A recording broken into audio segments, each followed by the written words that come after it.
আমার ভাইরা, যতদিন বাঁচবো কোরআন বুকে নিয়ে বাঁচবো, কোরআনের সম্মান রক্ষা করবার জন্য বাঁচবো।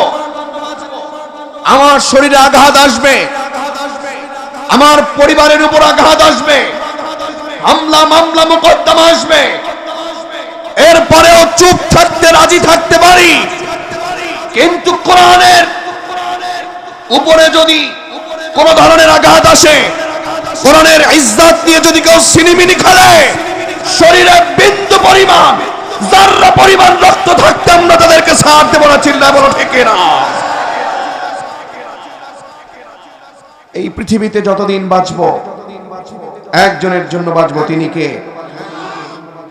আমার ভাইয়েরা, পর্দার অন্তরালে আমার শ্রদ্ধেয় সম্মানিত মা এবং বোনেরা, আমার মুহতারাম ছোট ভাই, আমার স্নেহের ছোট ভাই গোলাম মুস্তফার এলাকার আমার কলিজার টুকরা তরুণার যুবকেরা, আমার মনোয়ার হোসেন মনির ভাইয়ের এলাকার মানুষেরা, দরদ নিয়ে বলছি, এই কোরআনটা যেন তেন কিতাব নয়, এই কোরআনটা ফেলে রাখবার কোনো কিতাব নয়।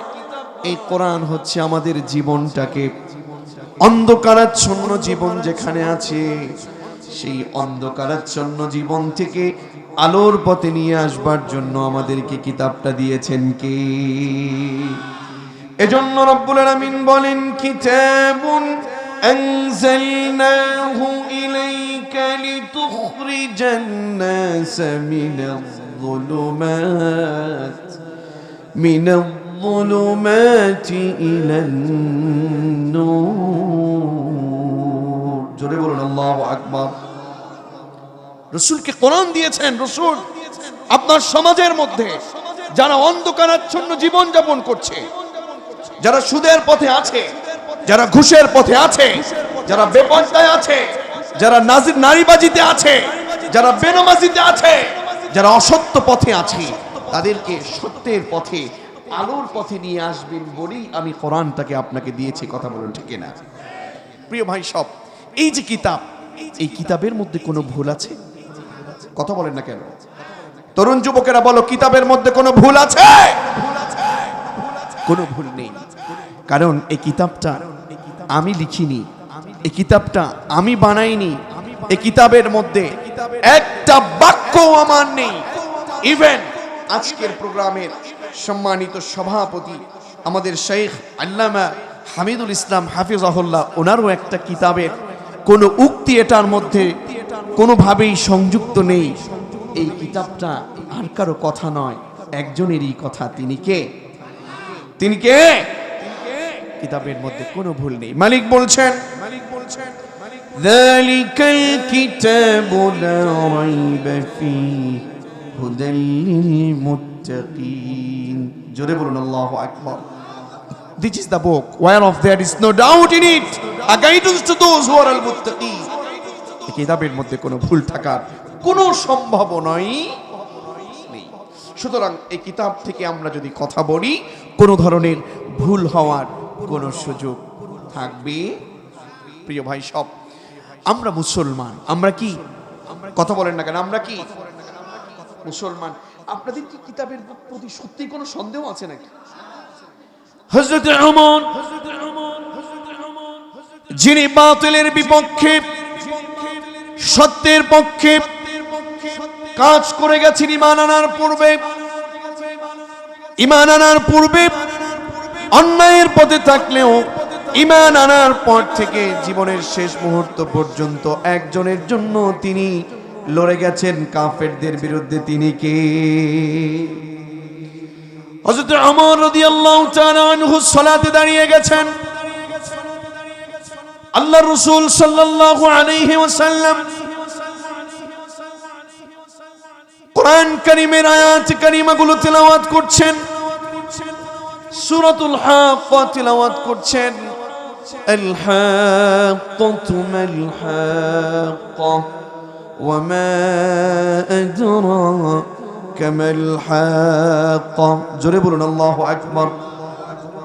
একটা আয়াত করতে করতে 41 নং আয়াত পর্যন্ত, 41 নম্বর আয়াত পর্যন্ত তিলাওয়াত করতেছেন। আর হযরত ওমর রাদিয়াল্লাহু তাআলা আনহু মনে করলেন, আল্লাহু আকবার, এটা কেমন কিতাব, একেবারে কবির মতো, জনমের মতো কবি যেরকম সুন্দর বলে, এরকম কবির কথার মতো সুন্দর গোছানো ছন্দের মতো কবির কোনো কথা নাকি? এটা কি কবির কোনো কথা? কথা বলেন না কেন, এটা কোনো কবিদের কথা? আল্লাহ তাআলা মহান রব্বুল আলামিন বিশ্বনবী জনাবে মুহাম্মদুর রাসূলুল্লাহ সাল্লাল্লাহু আলাইহি ওয়াসাল্লামের মুখ দিয়ে উচ্চারণ করায় দিলেন, ওয়ামা হুয়া বিকৌলি শাইর কলিলাম মা তুমিনুন। জোরে বলুন আল্লাহু আকবার। মালিক বললেন, শোনো, এই কিতাবের কথা কোনো কবির কথা নয়। এই কিতাবের কথাগুলো কার? জোরে বলেন কার? আবার মনে মনে চিন্তা করলেন, না না, এটা বুঝি কোনো গণকের কথা। মালিকের পরের অংশই উত্তরে কেমন যেন বলে দিলেন, ওয়ামা ওয়ালা বিকৌলি কাহিন কলিলাম মা তাযাক্কারুন। আওয়াজ করে বলুন আল্লাহু আকবার। এটা কোনো গণকের কথা না, তানজিলুম মির রাব্বিল আলামিন। মহাবিশ্বের প্রতিপালক যিনি, তিনি কে? চিৎকার মেরে বলুন, তিনি কে? সেই রবের কথা আজ আপনাদের এই তাফসীরুল কোরআন মাহফিলে আলোচনা হচ্ছে। আপনারা খুশি না বেজার? এই কিতাব, এই কোরআনে কারীম আল্লাহর রাসূল সাল্লাল্লাহু আলাইহি ওয়াসাল্লাম যেদিন পেলেন, তার উপরে সূরাতুল আলাকের আয়াত যখন নাজিল হয়ে গেল, নাজিল হয়ে যাবার পরে ভয়, নার্ভাস ফিল করে ওই সেই নতুন অবস্থা পেয়ে আম্মা জান খাদিজা রাদিয়াল্লাহু তাআলা আনহার কাছে এসে খাদিজাকে ডেকে ডেকে বললেন, ইয়া খাদিজা জাম্মিলুনি জাম্মিলুনি, হে খাদিজা জাম্মিলুনি, আমাকে চাদর দিয়ে ঢেকে দাও, আমাকে চাদর দিয়ে ঢেকে দাও। আমার শরীরটা কম্পন সৃষ্টি হয়ে গেছে। বিশ্বনবী জনাবে মুহাম্মদুর রাসূলুল্লাহ সাল্লাল্লাহু আলাইহি ওয়াসাল্লামকে চাদর দিয়ে ঢেকে রাখা হয়েছে। একদিন, দুই দিন, তিন দিন করতে করতে বহুদিন চলে গেল, আর সেই জিবরাইল আসে না। ফাতরাতে ওহী বেশ কিছুদিন বন্ধ ছিল। বিশ্বনবী জনাবে মুহাম্মদুর রাসূলুল্লাহ সাল্লাল্লাহু আলাইহি ওয়াসাল্লাম তিনি এরপর একদিন জমিনে নামলেন। বিশ্বনবী জনাবে মুহাম্মদুর রাসূলুল্লাহ হাঁটতে হাঁটতে এক সময় আকাশের দিকে তাকালেন। হঠাৎ করে কেমন যেন একটা আওয়াজ আসলো। আওয়াজ এসে তাকে ভীত করে দিল, নার্ভাস ফিল করলেন। তিনি খুব ভীত হয়ে গেলেন। ডানে তাকাচ্ছেন, বামে তাকাচ্ছেন, কাউকে দেখে না। আবার যখন আসমানে তাকালেন, আসমানে তাকাতেই তিনি দেখলেন আসমান এবং জমিনের মধ্যবর্তী যে একটা স্থান, এই স্থানে আসন পেতে এমন একজন লোক বসে আছেন। তিনি আর কেউ নয়, প্রথম দিনে যার সাথে দেখা হয়েছেন হযরতে জিবরাইল। আল্লাহু আকবার। হযরতে জিবরাইল আলাইহিস সালাতু ওয়াস সালামকে যখন দেখলেন, আবার তিনি দৌড় দিয়ে বাড়িতে চলে গেলেন। বাড়িতে চলে যাবার পরে আম্মা জান খাদিজাকে ডেকে ডেকে বললেন, ও খাদিজা জাম্মিলুনি, আমাকে আবার তুমি চাদর দিয়ে ঢেকে দাও, কম্বল দিয়ে ঢেকে দাও, আমার কেন যেন খুব ভয় হচ্ছে। সেই যে হযরতে জিবরাইল আলাইহিস সালাতু ওয়াস সালামকে কোরআন নাজিলের প্রথম দিন দেখেছি, আবার সেই জিবরাইলকে আমি দেখতে পাচ্ছি, আমার কেন যেন ভয় হচ্ছে। আহারে রাসূল কি কষ্ট করেছেন, এই জাতিকে শান্তির পথে নিয়ে যাবার জন্য কতই না কষ্ট করেছেন। হেরা গুহায় ধ্যানে মগ্ন ছিলেন। হাজে যখন গিয়েছি, মক্কায় সেই হেরা গুহায় কত কষ্ট করে আমরা উঠেছি, এখন কত সুন্দর সিঁড়ি দেয়া, কিন্তু বিশ্বনবীর সময় এত সুন্দর সিঁড়ি ছিল, এত সুন্দর সিঁড়ি ছিল না। আম্মা জান খাদিজা রাদিয়াল্লাহু তাআলা আনহা, তিনি প্রতিদিন তাকে খাবার দিয়ে আসতেন। এত কষ্ট করেছেন মায়েরা ইসলামের জন্য।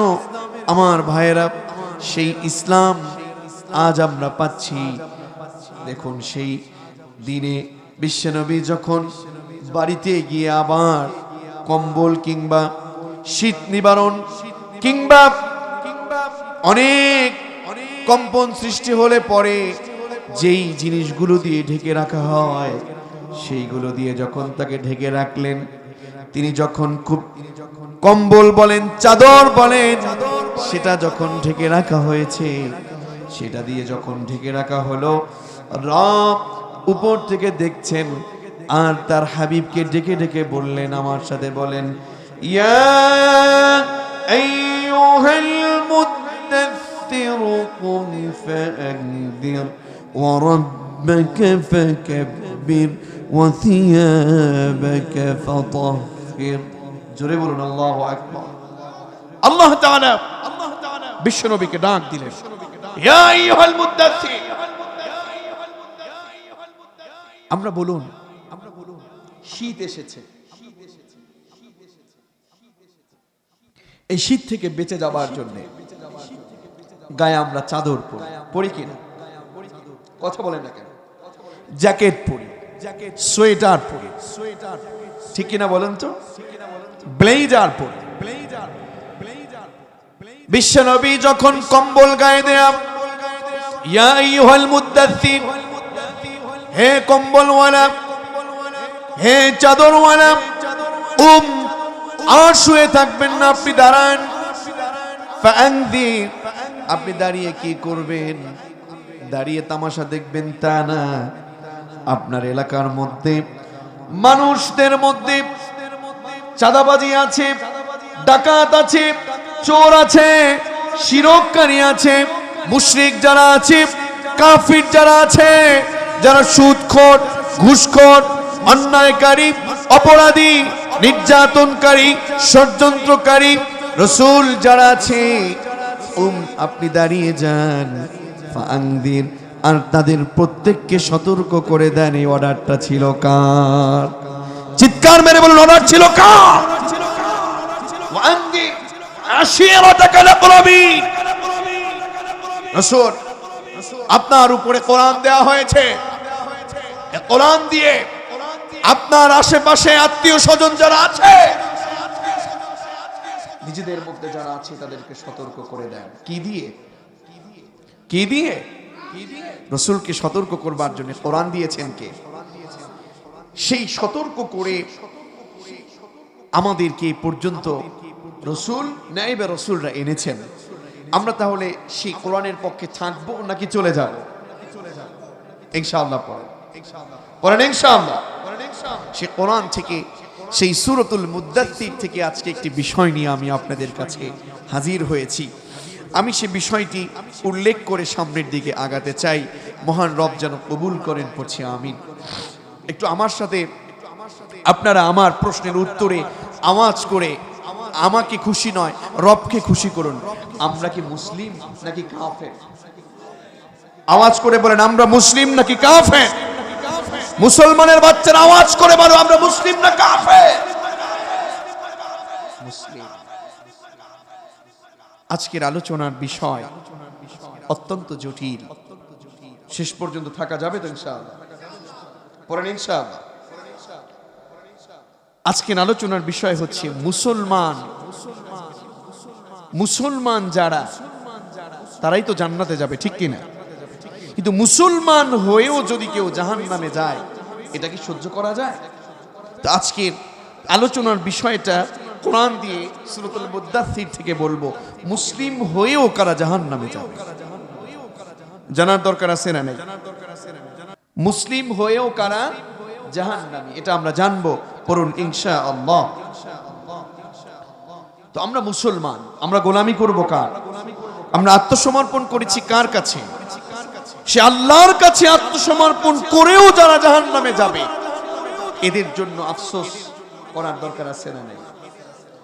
আমার ভাইয়েরা, আমার নীলফামারীর মুসলমানেরা, আপনাদেরকে দরদ নিয়ে বলছি, জাহান্নামটা যেন তেন কথা নয়। জাহান্নামটা আপনার জন্য আমার জন্য রব প্রস্তুত করে রাখে নাই, বানায় নাই। জাহান্নামটা রব্বুল আলামিন বানিয়েছেন কাফেরদের জন্য, মুসলমানদের জন্য জাহান্নাম বানায় নাই। মুসলমানদের জন্য বানিয়েছেন জান্নাত, ঠিক কি না? রব্বে কারীম বলেন, ওয়াসারিউ ইলা মাগফিরাতিন মির রাব্বিকুম ওয়া জান্নাতিন আরদুহাস সামাওয়াতু ওয়াল আরদ উইদ্দাত লিল মুত্তাকিন। জোরে বলুন আল্লাহু আকবার। মালিক বলছেন, ওয়াসারিউ, তোমরা ধাবিত হও, ছুটে চলো, ইলা মাগফিরাতিন মির রাব্বিকুম, তোমাদের যে রব আছে ওই রবের ক্ষমার পথে তোমরা ধাবিত হও। পড়েন আল্লাহু আকবার। আজ আমরা অন্যায়ের দিকে ছুটছি, অপরাধের দিকে ছুটছি। কোরআন আমাদের জীবনে না থাকার কারণে মানুষ ভালো কাজের প্রতিযোগিতা করবে, সেটা না করে মানুষ খারাপ কাজের প্রতিযোগিতা করছে, ঠিক কিনা বলুন? কে কত টাকার মালিক হবে, কে কত অট্টালিকা বানাবে, কে কত ক্ষমতাবান হবে, এটা নিয়ে প্রতিযোগিতা চলছে। কথা বলছেন না কেন? এই টাকার পিছনে ঘুরে, ক্ষমতার পিছনে ঘুরে কোন দিকে হাঁটছে, সেটা কি রবের পথ কিনা, সেটা তাকাবার কোনো সময় নেই। অন্যায়ের পথে হাঁটছে, পিছনে তাকাচ্ছে না। আমার রব খুশি না বেজার খেয়াল নেই। নিজের মন মতো রব চাহে জিন্দিগি না করে মন চাহে জিন্দিগি করে নিজেকে ডুবাচ্ছে, ঠিক কিনা বলুন? বিবেক মরে যাচ্ছে এদের, কল্প মরে যাচ্ছে এদের, অবস্থা বড় মারাত্মক হয়ে গেছে। আজ বিবেক আপনার কাছে নাই। আপনি মনে করছেন আপনি মেম্বার আছেন, আপনি চেয়ারম্যান হতে পারলে সফল, আপনি চেয়ারম্যান, আপনি এমপি হতে পারলে সফল। কথা বলেন না কেন? আপনার বাড়ি একতলা, আপনার দুই তলা বানাতে পারলে আপনি সফল। আপনি সুপারিনটেনডেন্ট, আপনি প্রিন্সিপাল হতে পারলে সফল, এটা আপনার কাছে মনে হচ্ছে। আমার নীলফামারীর মুসলমানেরা, আমার মা বোনেরা, এটা আপনার সফলতার মাপকাঠি হতে পারে। মালিক বলছেন, গোলাম, সফলতার মানদণ্ড তোমার কাছে এটা হলেও আমি রবের কাছে মানদণ্ড হলো ফামান যুহজিহা আনিন নারি ওয়া উদখিলাল জান্নাতা ফাকাদ ফাজ ওয়া মাল হায়াতুদ দুনিয়া ইল্লা মাতাউল গুরুর। আওয়াজ করে বলুন রবকে খুশি করে আল্লাহু আকবার। মালিক বলছেন তোমার কাছে তোমার সম্মান বাড়লে তুমি সফল মনে করছো না। তুমি যদি জাহান্নামের আগুন থেকে নিজেকে হেফাজত করে যদি জান্নাতে প্রবেশ করতে পারো, গোলাম, এখানেই তোমার সফলতা। চিৎকার মেরে বলুন ঠিক না? কিন্তু শোনো, ওয়ামাল হায়াতুদ দুনিয়া ইল্লা মাতাউল গুরুর। ওয়ামাল হায়াতুদ দুনিয়া, তুমি যে টাকার পিছনে ঘুরছো, তুমি যেই নারীর পিছনে ঘুরছো, তুমি যে সম্পত্তির পিছনে ঘুরছো, তুমি যে ক্ষমতার পিছনে ঘুরছো, গোলাম, এটা তো ধোঁকা, এটা তো ধোঁকা। তোমার বিবেক কোথায় গেল যুবক, বলো? আজকে তুমি ক্ষমতার পিছনে, আজকে টাকার পিছনে ঘুরছো, মালিক বলছে এটা ধোঁকা। ওয়ামাল হায়াতুদ দুনিয়া ইল্লা মাতাউল গুরুর। বিবেককে কাজে লাগানোর দরকার আছে না নাই? আরে বিবেক যদি মরে যায়, লাভ কি তোমার বেঁচে থেকে যুবক? কবি বড় চমৎকার করে বলেন, মুঝে দারি কে দিলে জিন্দা তু না মর যায় कि जिंदगानी इबारत है तेरे जीने से मुझे दारहिम के दिले जिंदा तू न मर जाए कि जिंदगानी इबारत है টেনে জিরেছে। হে আমার জীবিত আত্মা, হে বিবেক, তোর যদি মরে হয়ে যায়, তোর যদি মৃত্যু হয়ে যায়, তোর যদি মরণ হয়ে যায়, তাহলে তো আমারই মরণ হয়ে যাওয়া, ঠিক কিনা? বিবেক যদি মরে যায় তাহলে আমার বেঁচে থেকে লাভ কি? বিবেক না থাকার কারণে আজকে নামাজ বাদ দিয়ে কাজের পিছনে। কথা বলছেন না কেন? বিবেক মরে যাওয়ার কারণে কোরআনের পথ বাদ দিয়ে অসত্য পথগুলো বেছে নিচ্ছে। 500-1000 টাকার কাছে নিজের ইমানকে বিক্রি করে দিচ্ছে, ঠিক কিনা? 500 টাকার বিনিময়ে তুমি কোরআনের কর্মীদেরকে শেষ করে দিচ্ছ। আল্লাহর জমিনে কোরআনের আইন বাস্তবায়ন বাদ দিয়ে অসত্য পথগুলো বেছে নিচ্ছ। অসত্য অপবিত্র চরিত্রের লোকেদেরকে পবিত্র বানিয়ে দিচ্ছ। আল্লাহর কাজ করায় তোমাকে জবাবদিহিতা করতে হবে, ঠিক কিনা? সুতরাং তোমাকে বলছি, নীলফামারীর মুসলমান, তোমার বিবেককে কাজে লাগাতে হবে। আল্লাহর জমিনে যতদিন বাঁচবে, যত অন্যায়, যত অপরাধ দেখবে, অবশ্যই খালিদ বিন ওয়ালিদের উত্তরসূরি হয়ে সত্যের পক্ষে কাজ করে বাতিলদের বিপক্ষে থেকে সত্যের পক্ষে তোমার জীবন প্রয়োজনে শহীদ করে দিবে। তারপরেও সত্যের পক্ষে তোমরা টিকে থাকবে। কারা কারা রবের পক্ষে থাকতে চাও, দুহাত তুলে রবকে দেখায় দাও। প্রিয় ভাই সব, তাহলে আমরা সত্যের পক্ষে থাকতে চাই, আমার বিবেককে কাজে লাগাতে চাই পড়ি ইনশাআল্লাহ। এজন্য রব ডেকে ডেকে বললেন, রাসূল ইয়া আইয়ুহাল মুদ্দাথির, হে কম্বলওয়ালা, আপনি দাঁড়িয়ে যান, ফান্দির লোকেদেরকে সতর্ক করে দেন। এখন নীলফামারীর মুসলমানের কাছে আমার প্রশ্ন, রাসূল এখন আমাদের কাছে নাই, কিন্তু এই দায়িত্ব এখন আমাদের কাছে আছে না নাই? কেমন যেন আজকে আমার কাছে মনে হচ্ছে যে আমার মুখ দিয়ে যেহেতু ইয়া আইয়ুহাল মুদ্দাথির এই আয়াত স্মরণ হয়ে গিয়েছে, আলোচনার মাধ্যমে আপনার কাছে আছে, কেমন যেন আপনার রব এই আয়াতের মুখাতেব আপনাকে বানিয়ে দিচ্ছে। হে নীলফামারীর মুসলমানেরা, আর ঘুমিয়ে থেকো না, আর নাচানাচিতে থেকো না, আর বেনমাজিতে থেকো না, আর অসত্য পথে থেকো না। আর তোমরা ঘুমিয়ে নয়, আজ তোমরা জেগে ওঠো। কোরআনের রাজ বাস্তবায়নের জন্য সত্যের পক্ষে তোমরা দাঁড়িয়ে যাও, অসত্য পথকে বাদ দাও, সুদের পথ বাদ দাও, সত্যের পক্ষে তোমরা কাজ করে যাও। কথা বলে ঠিক না? এজন্য আমাদের কাজ করে যেতে হবে, অসত্য পথকে ছেড়ে দিতে হবে, মিথ্যা পথকে ভুলে যেতে হবে। পারা যাবে মুসলমান? সেই রব ডেকে বলছেন, উম ফাআনদির ওয়া রাব্বাকা ফাকাব্বির, তোমার যে রব আছে ওই রবের বরত্ব ঘোষণা করো। পড়ুন তো, লিল্লাহি তাকবীর, নারায়ে তাকবীর। এই যে বরত্ব ঘোষণা, এই বরত্ব ঘোষণা দিয়ে, রবের এই বরত্ব ঘোষণা দিয়েই আমাদেরকে প্রমাণ করতে হবে আমরা গোলাম কার। জোরে বলুন, গোলাম কার। দেখুন, এইভাবে করে আয়াতে কারিমা ধরলে পরে শেষ করার সুযোগ হবে না। এ রাতেও সে রাতেও, কারণ কোরআনের ইলম এটা যেন তেন কথা নয়। আনা মিসকিনুন ফিল ইলমি ওয়াল আমালি, ইলমে বলে না, আমলে বলে খুবই মিসকিন একজন মানুষ। আসুন আমরা সামনের দিকে আগাই। আমরা হচ্ছে মুসলমান। আমরা কি? জোরে বলেন। আমরা মুসলিম হয়ে আমরা জাহান্নামে যেতে চাই। এজন্য রব বলেন, গোলাম ওয়াসারিউ ইলা মাগফিরাতিম মির রাব্বিকুম, এই গোলাম তোমাদের যে রব আছে ওই রবের ক্ষমার দিকে তোমরা দৌড়াও, ক্ষমার দিকে তোমরা ছুটে চলো, ক্ষমার দিকে তোমরা ধাবিত হও।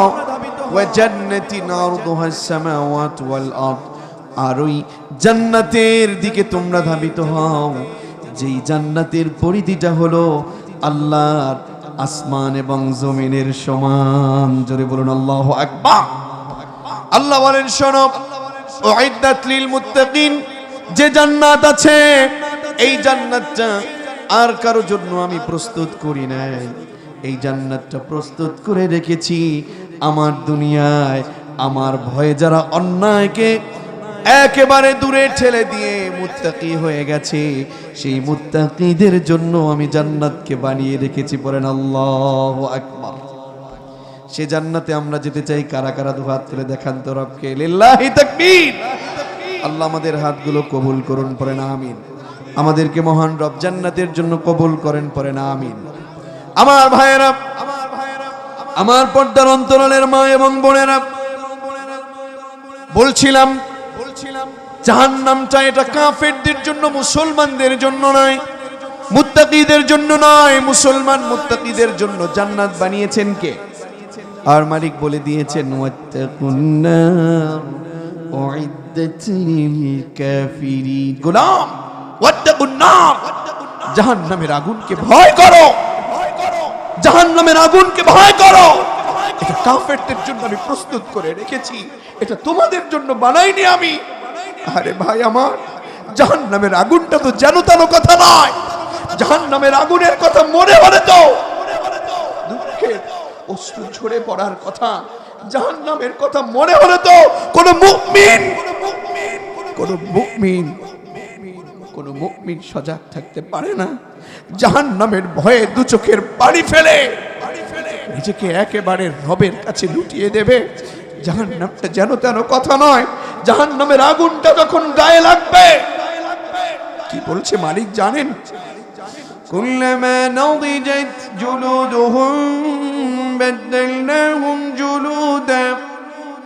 বাদদালনাহুম জুলুদান গায়রাহা লিয়াযুকুল আযাব।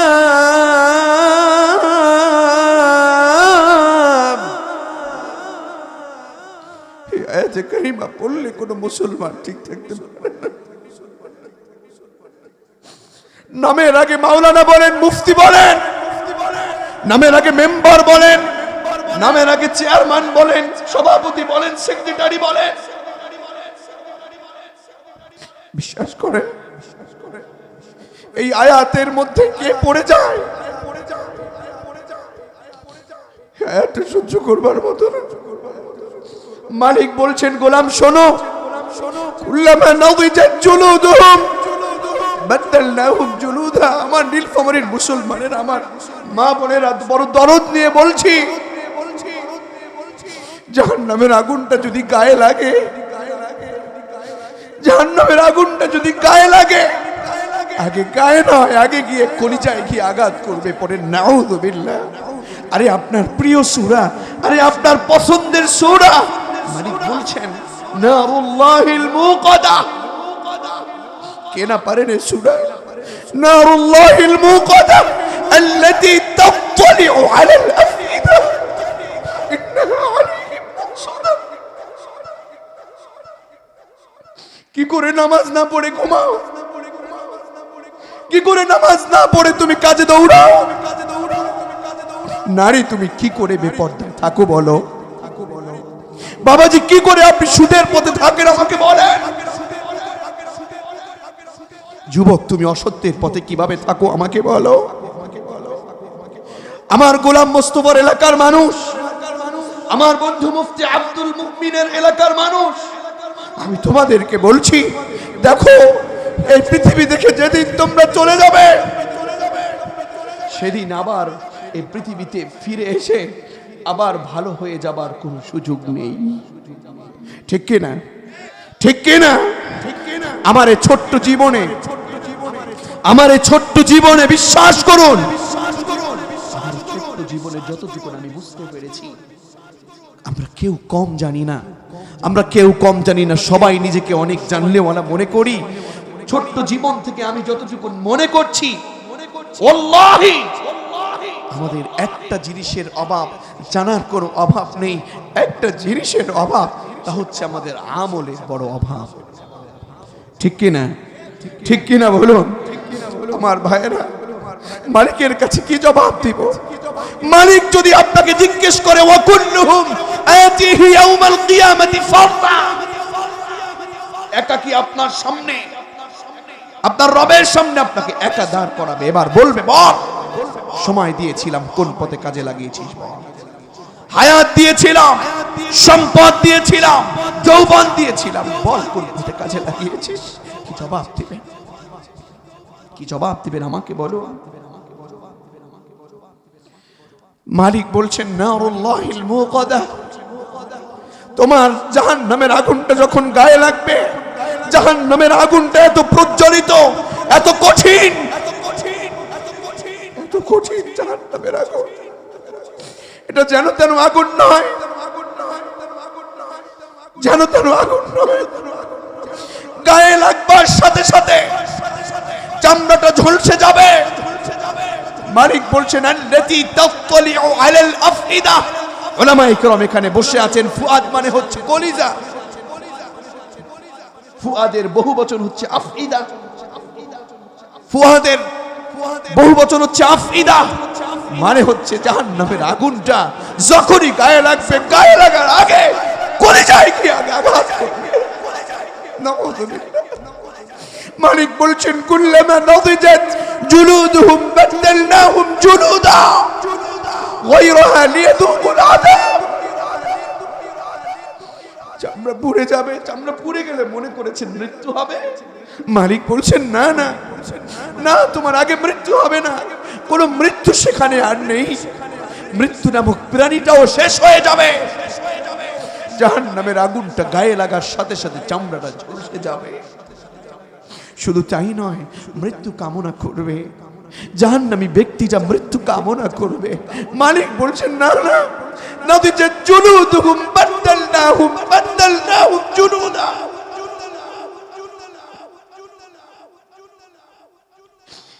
জাহান্নামের আগুনটা গায়ে লাগবার সাথে সাথে চামড়াটা ঝলসে যাবে। আল্লাহ আবার চামড়া বদলে দিবে, আবার বদলে দিবে, আবার পুড়ে যাবে, আবার পুড়ে যাবে।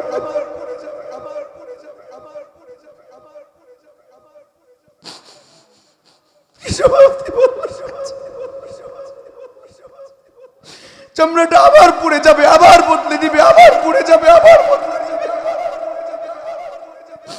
মৃত্যু চেয়ে কোনো লাভ নাই। ইন্নাল্লাহা হারামাহুমা আলাল কাফিরিন। সুপেও কোনো পানি থাকবে না, কোনো রিজিক পাওয়া যাবে না, সব হারাম করে দিয়েছে জাহান্নামীদের জন্য, কাফেরদের জন্য। সে জাহান্নাম থেকে আমাদেরকে বেঁচে জান্নাতের পথে যাওয়ার দরকার আছে না নাই? জোরে বলুন, দরকার আছে না নাই? মালিক এজন্য সূরাতুল মুদাথথিরে চমৎকার কিছু কথা রেখেছেন যে গোলাম, মুসলিম হয়ে তোমরা জাহান্নামে যেতে পারো না, মুসলিম হয়ে তোমরা জাহান্নামে যেতে পারো না। মুসলিম হয়ে জাহান্নামে তারাই যাবে যাদের 4টা বদগুণ থাকবে। কয়টা বদগুণ? জোরে বলুন, 4টা বদগুণ থাকবে। মালিক বলছেন। আর একটু সময় দেয়া যাবে আমাকে? আর একটু সময় দেয়া যাবে ইনশাআল্লাহ? আল্লাহ তাআলা ডেকে ডেকে বলছেন, কুল্লু নাফসিন বিমা কাসাবাত রাহিনাতুন ইল্লা আসহাবাল ইয়ামিন। জোরে বলুন আল্লাহু আকবার। কুল্লু নাফসিন বিমা কাসাবাত রাহিনা। বাবাজি, প্রয়োজনে আপনার পা দুখান আমাকে এগিয়ে দেন, আমি 2 পা জড়িয়ে ধরেও বলছি কোরআনের এই আয়াত। যুবক, তোমার হাতখানা এগিয়ে দাও, আমি তোমার হাত জোর করে ধরে হলেও বলছি। মালিক তোমাকে বলছেন কুল্লু নাফসিন বিমা কাসাবাত রাহিনা। আমরা যা করছি, আমরা নিজেরাই প্রত্যেকের কৃতকর্মের জন্য নিজেরাই দায়ী। আমাদের এই কৃতকর্মের জন্য আর কেউ দায়ী নয়, ঠিক কিনা? কুল্লু নাফসিন বিমা কাসাবাত রাহিনা। আমরা প্রত্যেকের নিজ কৃতকর্মের জন্য নিজেই দায়ী। আপনি সুদ খাচ্ছেন, আপনি ঘুষ খেয়ে পরিবারকে অনেক ভালো রাখার চেষ্টা করছেন, আপনি হারাম পথ, হারাম বিজনেস করে আপনার পরিবারকে বড় করবার জন্য আপনি জনমের মতো হারাম পথ, খারাপ পথ আপনি বেছে নিয়েছেন। একটু প্রশ্ন করুন তো আপনি এখন আজকে গিয়ে আপনার প্রাণের স্ত্রীর কাছে গিয়ে পাশে গিয়ে বলেন যে ও আমার প্রাণের স্ত্রী, ও আমার বিবি, তোমার পরিবারকে ভালো রাখবার জন্য আমি অনেক কাজ করছি, প্রয়োজনে সুদ ঘুষ কি আছে বেছে নিচ্ছি না, আমি অন্যায় পথ অবলম্বন করছি, তোমার হাতে পায়ে ধরি, আমাকে যদি কবরে জিজ্ঞেস করে কিংবা হাসরের মাঠে তোমাকে আমাকে এক জায়গায় করে জিজ্ঞেস করে আমার গুনাহের জন্য তুমি কি একটু দায়ে ভাগ করে নিবে? আমার স্ত্রী বলো, একটু বিবেক খাটিয়ে বলুন তো, আপনার স্ত্রী কি ভাগ নেবে? কথা বলেন না কেন, ভাগ নিবে? আমার ভাইয়েরা, আপনার সন্তানের জন্য নিজের জীবনটাকে উৎসর্গ করে দিয়েছেন। স্নেহের সন্তানকে জিজ্ঞেস করুন, বাবা হাসরের মাঠে আমি যখন দাঁড়িয়ে যাব, মালিক যখন আমাকে প্রশ্ন করবেন, আমার সন্তান, আমার স্নেহের সন্তান, আমার কলিজার টুকরা সন্তান, ছেলে কলিজার টুকরা মেয়ে, তুমি বলো তো একটু ভাগ নেবে? আপনি জিজ্ঞেস করে দেখুন, ছেলে মেয়ের কাছে এখন এক যাররা পরিমাণ গুনাহের ভাগ আপনার সন্তান, ছেলে বলেন মেয়ে বলেন, নেবে না, ঠিক কিনা বলুন? সুতরাং মালিক বলছেন, কুল্লু নাফসিন বিমা কাসাবাত রহিনা। আমরা যারা আছি প্রত্যেকেই নিষ্কৃত কর্মের জন্য আমরা নিজেরাই দায়ী, তবে তারা ব্যতীত ইল্লা আসহাবাল ইয়ামিন, যারা ডানপন্থী লোক, যারা জান্নাতের পথে চলেছে, যারা কোরআনের পক্ষে কাজ করেছে, ঠিক কিনা?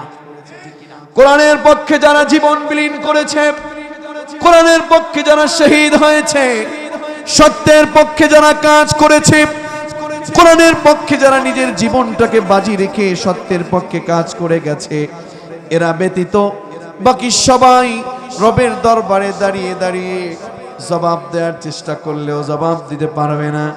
আমার রব তাদেরকে জিজ্ঞেস করবে, জবাব দিতে পারবে না, কারণ দুনিয়ার ময়দানে কোরআনের বিপক্ষে কাজ করেছে, কোরআনের কর্মীদের বিরুদ্ধে জনমের মতো মিথ্যা মামলা দিয়েছে, ঠিক কিনা? সত্যের পক্ষে কাজ না করে অসত্যের পক্ষে কাজ করেছে, মালিক তাদেরকে বলবে, খুদুহু ফাগুল্লু কাছে মরধাত ফাগুল্লুহু বেরিপরা। আল্লাহর জমিনে বসে আমার কোরআনের কর্মীদেরকে বহু কষ্ট দিয়েছে। কোরআনের পক্ষে যারা কথা বলেছে তাদেরকে সহ্য করতে না পেরে চার দেয়ালের মধ্যে আটকে রেখেছে, কথা বলেন ঠিক কিনা? আমরা দায়িত্বহীন কণ্ঠ বলি, এই কোরআনের পক্ষে যারা কথা বলে তাদেরকে আটকে রাখতে চাও, তাদেরকে শেষ করে দিতে চাও, আটকে দেখো মুফতি আমির হামজার সম্মান কমে নাই, বরং আকাশচুম্বী জনপ্রিয়তা বেড়েছে, ঠিক কিনা? সত্যের পক্ষে কাজ করলে সম্মান কখনো কমে না, সম্মান বেড়েই যায়। সত্যের পক্ষে আমরা জীবন দিব, ঈমান বিক্রি করব না। কারা কারা সত্যের পক্ষে থাকতে চাও, দু হাত তুলে আমার রবকে দেখায় দাও।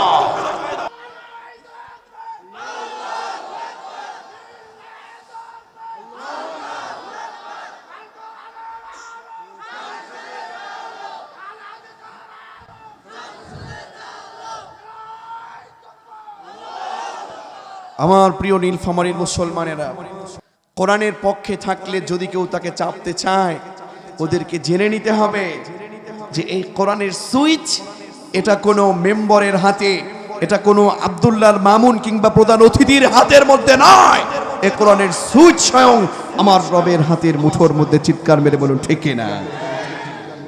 কিছু হলেই তাফসীর বন্ধ করবার পায়তারা চলে, কিছু হলেই চুলকানি ওঠে। আমাদেরকে বলছি, তাফসীর মাহফিল আল্লাহর জমিনে আছে, আল্লাহর জমিনে থাকবে। এই তাফসীর কোরআন মাহফিল কিয়ামত পর্যন্ত চলবে। চিৎকার মেরে বলুন ঠিক কিনা? আমার ভাইরা, আমার কলিজার টুকরা তরুণের যুবকেরা, আমার পর্দার অন্তরালে মা এবং বোনেরা, দরদ নিয়ে বলছি, কষ্ট দেবার জন্য নয়, আঘাত দেবার জন্য নয়। ইসলাম কাউকে আঘাত দেয় না। বলতে পারেন আব্দুল্লাহর মামুন আপনি এসেছেন সেই কত দূর থেকে, আজকের এই সফর প্রায় 600 কিলোমিটার দূরত্ব থেকে প্রায় আপনাদের কাছে এসেছি।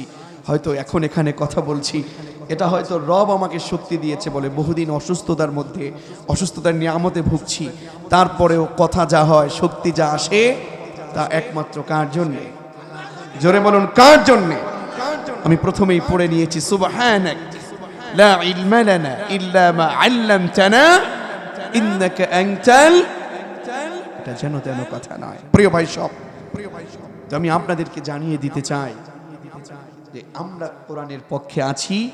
এই কোরআনটা কোনোভাবেই আর চোখে দেখবেন না। কোরআনের মকর এটা যেন তেন মকর নয়। ওয়া মাকারু ওয়া মাকারাল্লাহ ওয়াল্লাহু খায়রুল। আমরা বুঝি আপনার মতো ওরকম আনন্দ আমারও করতে মনে চায়, আপনার মতো ওরকম টাকার প্রতি নেশা সবারই আছে, কিন্তু অসত্যের পথে থেকে নয়, সত্যের পক্ষে থেকে কথা বলুন, ঠিক কিনা? আমরা বুঝে শুনেই মাথায় টুপি পড়েছি, বুঝে শুনেই কোরআনের পক্ষে কথা বলছি, বুঝে শুনেই হামলা মামলার বিপরীতেও কোরআনের পক্ষে থাকছি, কথা বলুন, ঠিক কিনা? আল্লাহ আমাদের কবুল করুন, পড়ছি আমিন। সেই জাহান্নামের ব্যাপারে, অপরাধীদের ব্যাপারে জান্নাতি কিছু ভাইয়েরা ফি জান্নাতি ইয়াতাসাআলুন, পরস্পরের মধ্যে আলোচনা করছে আনিল মুজরিমিন, অপরাধীদেরকে নিয়ে, আর প্রশ্ন করছে মা সালাকাকুম ফি সাকার, কিরে তোমরা আজকে সাকরে কেন?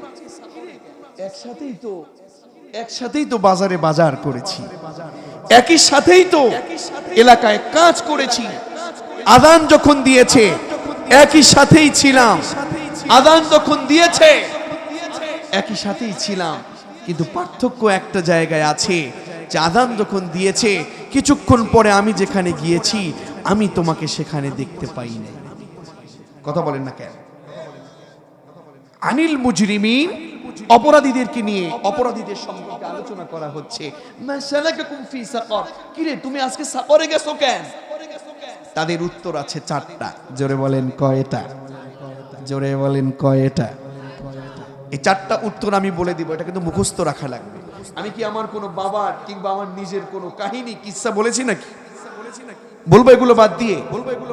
এই চেয়ার এটা আমানতের চেয়ার, একটা সেকেন্ড যদি নষ্ট করা হয় আমি আব্দুল্লাহকে আল্লাহর কাছে জবাব দিতে হবে, ঠিক কি না? এই জন্য কাজের কথা বলছি।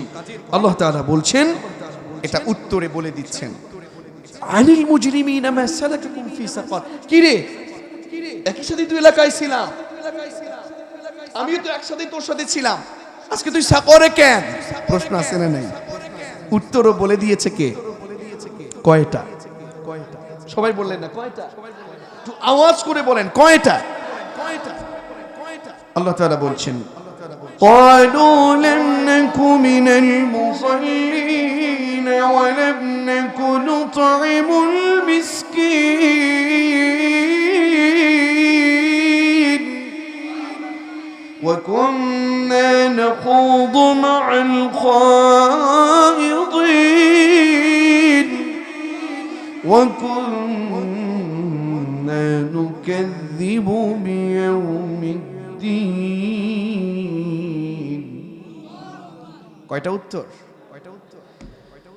সাকর নামক জাহান্নামে যারা চলে গেছে তারা উত্তরে বলতেছে, শোনো আমার ভাইয়েরা, আমাদেরকে প্রশ্ন করেছো কেন আজকে এই জাহান্নামে এসেছি, শোনো বেশি কারণ না, চারটা কারণে আজকে আমরা সাকরে এসেছি। কয়টা কারণ? তোমাদের সাথে একই সাথে ছিলাম। অলু, তারা উত্তরে বলল সাকর নামক জাহান্নামে আজকে জন্য লাম নাকু মিনাল মুসাল্লিন, যখন আযান দিয়েছে তোমরা নামাজে ছিলা আর আমরা তখন নামাজে ছিলাম না, ঠিক কি না? ক্বালু লাম নাকু মিনাল মুসাল্লিন, তাফসীরের ভাষায় যদি বলি, এ শোনো একই সাথে ছিলাম, আযান যখন দিয়েছিল তোমার নেতা তোমাকে নিয়ে মসজিদে চলে গেছে আর আমার নেতা আমাকে নামাজে না নিয়ে ভাষণ শুনিয়েছে। কথা বলেন ঠিক কিনা? তোমার নেতা তোমাকে নামাজ শিখিয়েছে, আমার নেতা আমাকে নামাজ শেখায় না, মুসল্লি ছিলাম না। এখন এই কথা আপনার কাছে আমার প্রশ্ন, বলুন তো এটাকে কাফেররা বলবে? কথা বলেন না কেন? কারা বলবে?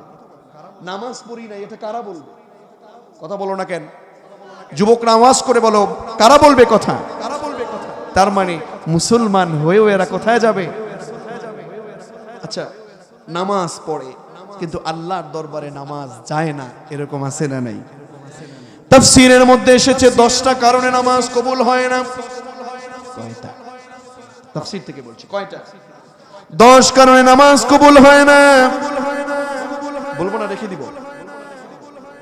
নামাজ যেহেতু পড়ি, নামাজ যদি কবুল না হয় তাহলে লাভ কি? একটু অন্যায়গুলো জেনে সেটাকে আমরা ছেড়ে দিব, ঠিক কিনা বলুন আমার ভাইয়েরা? খুব সংক্ষেপে বলছি, 10 কারণে নামাজ কবুল হয় না। কয় কারণে? এখন আপনার সাথে যদি মিলে যায় তাহলে দোষ আমার দোষ। 1 নাম্বার, ওই লোকের নামাজ কবুল হয় না যেই লোকটার কোনো কারণ নাই, বিনা কারণে জামাতের নামাজ ত্যাগ করে। এমন লোক আছে না নাই? জামাতে নামাজ পড়বে না, একসাথে ঐক্যের মধ্যে থাকবে, সত্যের পক্ষে থাকবে, বুঝবে কেমনে? জামাতের সহিত নামাজই পড়ে। কথা বলেন না কেন? বুঝতে হবে জামাত, সালাতের মধ্যে জামাত এটা যেন তেন কথা নয়। ঐক্যবদ্ধ হয়ে এক ইমামের পিছনে সালাত আদায় করার দরকার আছে না নাই? সেখানে শিখে বলেন তো, জামাতে গিয়ে যদি সালাত আদায় করে, যদি ইমাম কোনোভাবে ভুল করে, পেছন থেকে ভুল ধরার সুযোগ আছে নাকি নাই? কথা বলেন, আছে নাকি নাই? যদি ভুল ধরে, ইমাম সালাম ফিরিয়ে সাথে সাথে এই ভুল করছে কে, তার খবর আছে, এটা বলার সুযোগ আছে নাকি? কারণ এই সালাত এটা আর কারোর জন্য নয়। কার জন্য? চিৎকার মেরে বলুন, কার জন্য? এই জামাতে সালাত যারা আদায় করে এরাই তো একসাথে থেকে সত্যের পক্ষে আন্দোলন শেখে। কথা বলুন ঠিক কিনা? এরাই সত্যের পক্ষে কাজ করে বেড়ায়। এরাই জানে যে আমাদের সমাজে ভুল হলে, আমরা নামাজে যেমন ভুল হলে সুবহানাল্লাহ বলে দেই, আমাদের একটা মাসআলা, এটা কিন্তু আমরা কি করি জানেন? ভুল হলে যদি ইমাম ভুল করে, পেছন থেকে ভুল ধরি, কি বলে বলেন তো? এই যে আল্লাহু আকবার, এটা কিন্তু সহিহ মাসআলা নয়। মুফতি আযমেরা বসে আছেন, বিশ্বনবী সাল্লাল্লাহু আলাইহি ওয়াসাল্লাম শিখিয়েছেন, যদি কোনোভাবে নামাজে ভুল করে ইমাম, পেছন থেকে ভুল ধরতে হবে, তাসবিহ বলে সুবহানাল্লাহ। কি বলে? মনে থাকবে আপনাদের? মনে থাকবে? আল্লাহু আকবার যারা বলেছেন এরা আসলে সঠিক বলেননি। রাসূলের সুন্নাহ ভিত্তিক, রাসূলের হাদিস মোতাবেক আমাদেরকে ভুল ধরতে হবে। কি বলে? ধরুন আমি ইমাম, রুকুতে না গিয়ে আমি সরাসরি সাজদায় যাচ্ছি, পেছন থেকে আপনারা কি বলবেন? জোরে বলেন। আবার বললেন, যদি পেছনে মহিলারা কোনোভাবে নামাজে দাঁড়ায়, তাহলে মহিলারা সুবহানাল্লাহ বলবে না, মহিলারা এইভাবে করে আওয়াজ করবে। বুঝতে পেরেছেন? তালি মেরে, কি মেরে? তবে এভাবে না, এভাবে। বুঝতে পেরেছেন? এটা হচ্ছে মাসআলা। তো যাই হোক,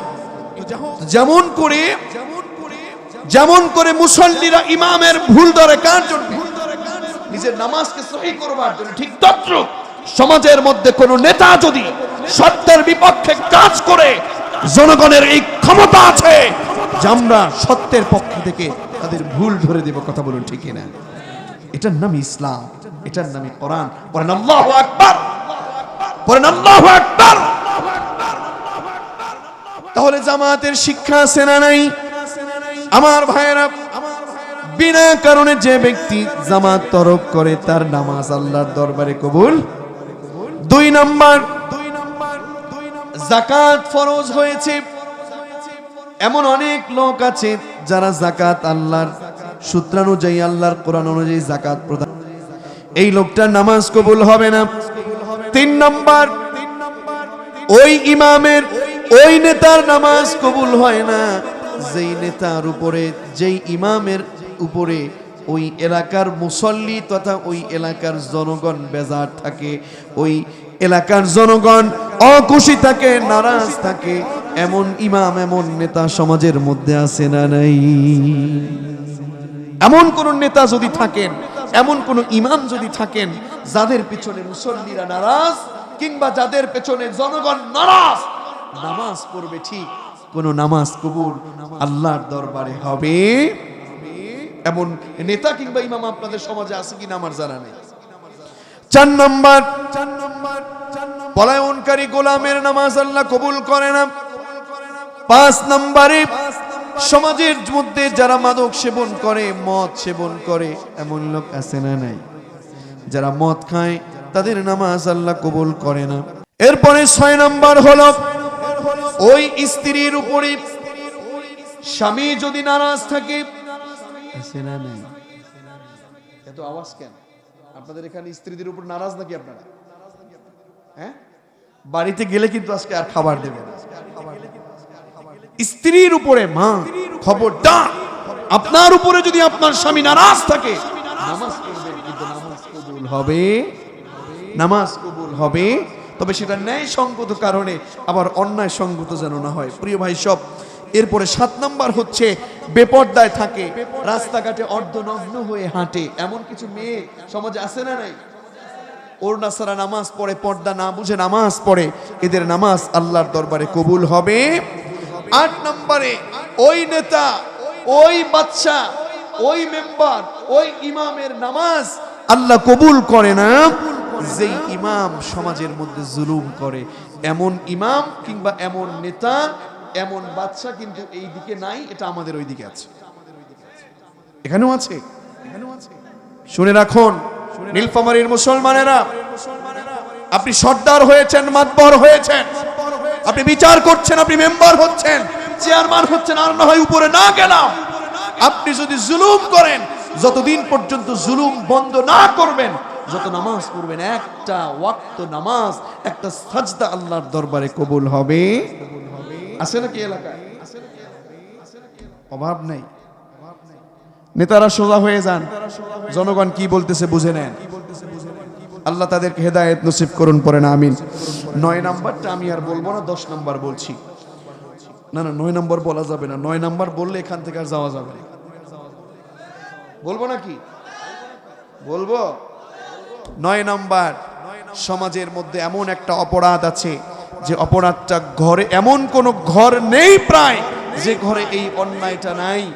সেই ঘর আছে এই দিকে বলে মনে হচ্ছেও, আমার কাছে কানেও আসছে, এই লোকগুলো আছে যারা নামাজ পড়বে, নামাজ কবুল হবে না। একটা জিনিস তারা খুব মজা করে খায়, জিনিসটা কি বলেন তো? দেখেছেন আপনারা, সব বুঝে গেছেন। আমার প্রিয় নীলফামারীর মুসলমানেরা, যারা সুদ খায়, নগদ টাকার ব্যবসা তো বড় মজার, ঠিক কি না? 10,000 দিলেই সাথে 1,000 আসে, ব্যবসা করা লাগে না, কোনো ভয় নাই। বলে তুমি 10 পরে দাও, আগে 1 দাও। কথা বলেন না কেন? এই সুদের ব্যবসা যারা করছেন, নামাজ পড়বেন, তাদের নামাজ কবুল করবে নাকি? দেখবেন কি জানেন, আপনাদের এদিকে আছে কিনা জানি না, অনেক জায়গায় দেখা যায় মসজিদের সামনের কাতারে একেবারে হাজি সেজে, দাড়িগুলো লাল করে সামনের কাতারে জায়নামাজ নিয়ে বসে, আর আমি সভাপতি, অথচ ব্যাংকের মধ্যে সুদের টাকা, ব্যবসা বাজারে লাগানো আছে সুদের টাকা। এমন সুদখোর ব্যবসা, এমন সুদখোর সভাপতি, সেক্রেটারি সমাজের মধ্যে আছে না নাই? কথা বলুন, আছে না নাই? এই লোকগুলো মসজিদের সামনের কাতারগুলোতে থেকে ইমাম খতিবদের মুখের কথাগুলো বন্ধ করে দিচ্ছে। তারাই বলতেছে মসজিদে সুদের বিপক্ষে বলা যাবে না, ঠিক কি না? এই লোকগুলো মসজিদ থেকে প্রথমে হেদায়েতের দোয়া করছি, আর না হলে গাঁট ধরে বের করে দিবেন। সুদ করে নামাজ আল্লাহর মসজিদে কবুল হবে না। আমার ভাইরা, নামাজ পড়বে, নামাজ কবুল হওয়া এত সোজা কথা না, ঠিক কিনা বলুন? আর 10 নম্বরে হচ্ছে অবাধ্য সন্তান। অবাধ্য সন্তান আছে না নাই? পিতামাতার বাধ্য নয়, বরং অবাধ্য। আমি তাদেরকে বলছি, আমার কলিজার টুকরা তরুণ যুবক, আমার মা, আমার বোন, খবরদার, পিতামাতার অবাধ্য হয়েও না। নামাজ পড়লে নামাজ কবুল হবে।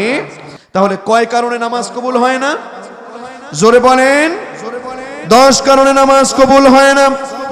আমার ভাইয়েরা, তাহলে এই 10টা কারণ যেই লোকের মধ্যে থাকবে, এই লোকটা নামাজ পড়বে ঠিক, কিন্তু নামাজ কবুল হবে না। আর উত্তরে বলবে, ক্বালু لم نك من المصلين আল্লাহু আকবার। উত্তরে বলবে, শোনো, আজকে তুমি জান্নাতে গিয়েছো ঠিক, আমি জাহান্নামে কেন জানো? গোলাম মোস্তফার এলাকার মানুষ ছিলাম, মনোয়ার হোসেন মনির ভাইয়ের এলাকার মানুষ ছিলাম, আমার মুহতারম আব্দুল হামিদ সাহেবের এলাকার মানুষ ছিলাম, একই সাথে ছিলাম।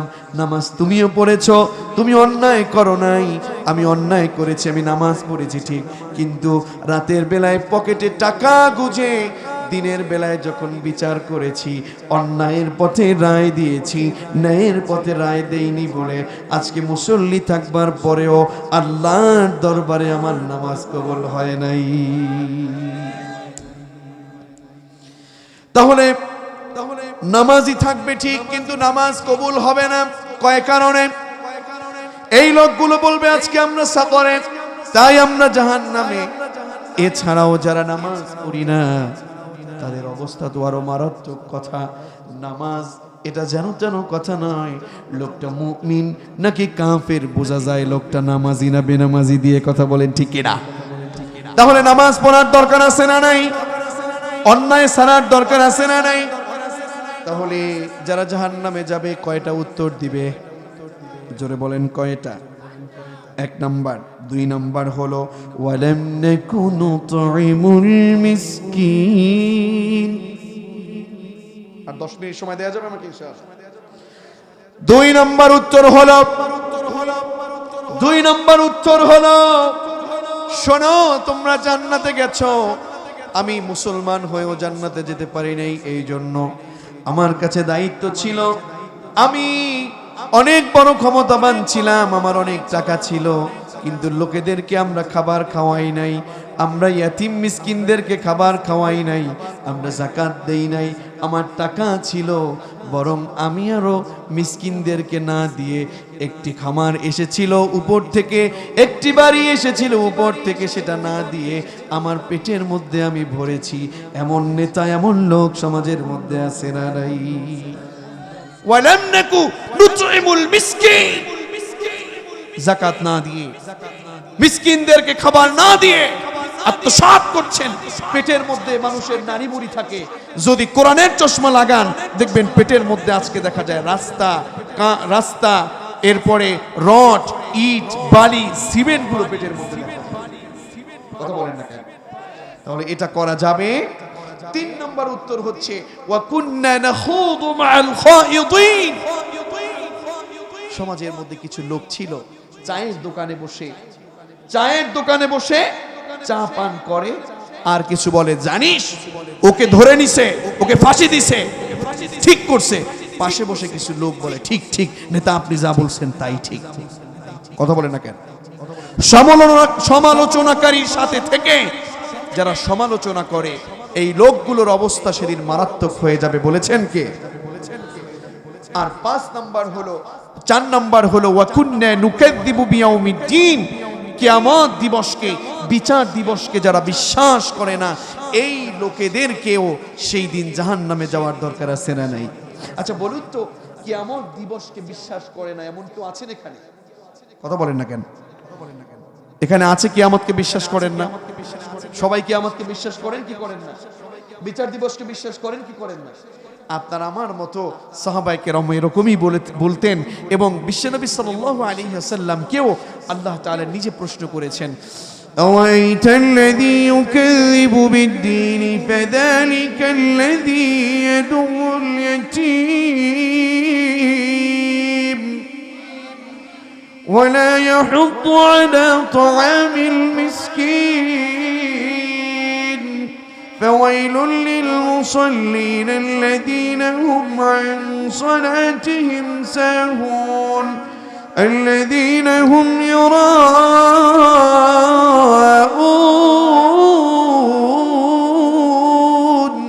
ويمنعون الماعون। কার কথা?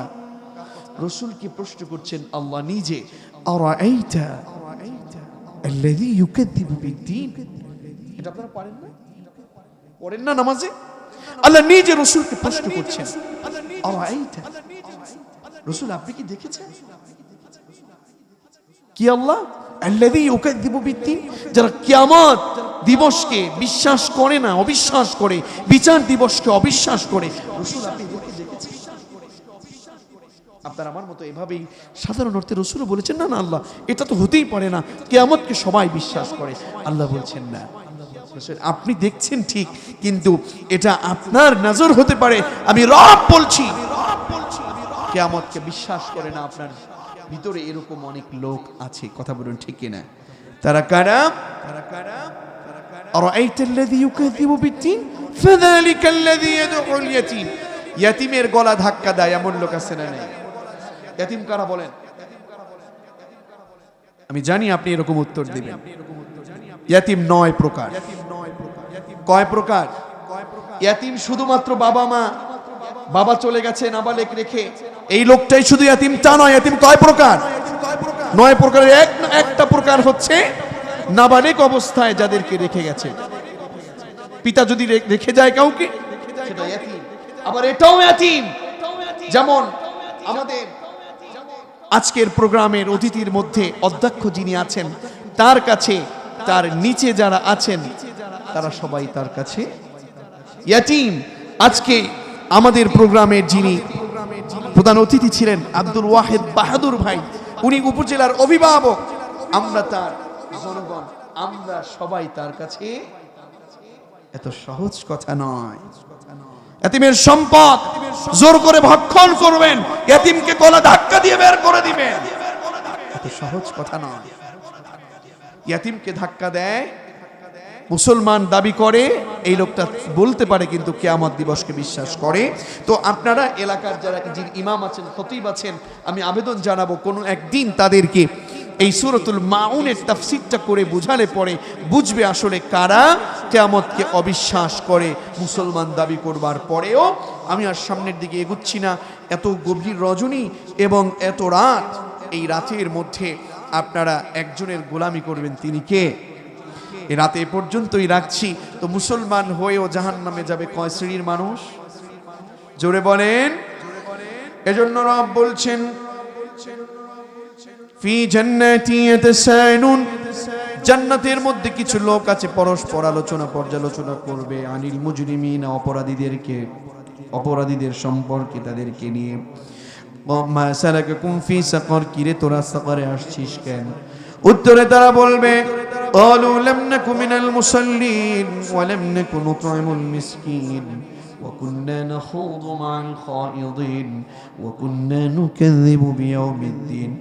একসাথেই ছিলাম, এক এলাকায় তোদের সাথে ছিলাম। ও আব্দুল করিম, ও আব্দুল্লাহ, একই সাথে তোদের সাথে ছিলাম, কিন্তু আজকে আমরা জাহান্নামে চলে যাচ্ছি, আজকে আমরা সাফারে আসছি। আমরা অনেক কষ্ট তোদের সাথে করেছিলাম, কিন্তু ভালো পথে নয়। আমরা আন্দোলন করেছিলাম, কিন্তু ভালো পথে নয়, আমরা অসত্য পথে আন্দোলন করেছি। আমরা হামিদুল ইসলাম সাহেবের সাথেই ছিলাম, আব্দুল্লাহ মামুন সাহেবের সাথেই ছিলাম, গোলাম মোস্তফার সাথেই একই এলাকায় ছিলাম, মনোয়ার হোসেন মনিরদের সাথে একই সাথে ছিলাম, কিন্তু এলাকার মধ্যে সুদ খেয়েছিলাম, এলাকার মধ্যে ঘুষ খেয়েছিলাম, এলাকার মধ্যে জুলুম করেছিলাম, এলাকার মধ্যে নারী ছিলাম, কিন্তু নারী থেকে বেপর্দায় ছিলাম। কিন্তু আমরা সত্যের পথে ছিলাম না বলে আজকে আমরা নামাজি থাকবার পরেও নামাজি আমাদেরকে আল্লাহ কবুল করে নাই, নামাজ পড়ি নাই, এজন্য আমরা জাহান্নামে চলে গেছি। আমরা যাকাত দেই নাই, টাকা ছিল গরিবদেরকে দান করি নাই, বরং আমরা আরো মানুষকে না খাইয়ে তাদের প্রতি জুলুম করেছি। আমরা সমালোচনা করেছি, সমালোচকদের সাথে থেকে বড়দের সাথে থেকে শুনেছি, সমালোচকদের সাথে থেকে সমালোচনা করেছি, এবং আমরা কিয়ামত দিবসকে বিশ্বাস করি নাই। যদি আমরা করতাম আজকে আমরা তোদের সাথেই জান্নাতে থাকতাম। হায় হায় কি অবস্থা হলো। আমরা আপনার কাছে প্রশ্ন করছি, আজকের প্রোগ্রাম থেকে, নীলফামারীর এই প্রোগ্রাম থেকে প্রশ্ন করছি, আমরা এই প্রশ্নের উত্তর সেই দিন দিব নাকি এখন থেকেই ভালো হয়ে গিয়ে জান্নাতে যেতে চাই? আমরা কারা কারা তাহলে এখন থেকে ভালো হয়ে গিয়ে জান্নাতে যেতে চাই? দুহাত তুলে আমার রবকে দেখায় দেই। রবের কাছে এই গভীর রজনীতে এই দোয়া করছি, রব মেহেরবানি করে আপনার কুদরতি নজর দিয়ে আমার আজকের এই তাফসীরুল কোরআন মাহফিলের এই যুবকদের মুরব্বীদের দিকে তাকিয়ে আর পর্দার অন্তরালে মা বোনদের দিকে আপনার কুদরতি নজর দিয়ে মালিক এদেরকে আপনি জান্নাতের জন্য কবুল করে নেন, পড়েন আমিন।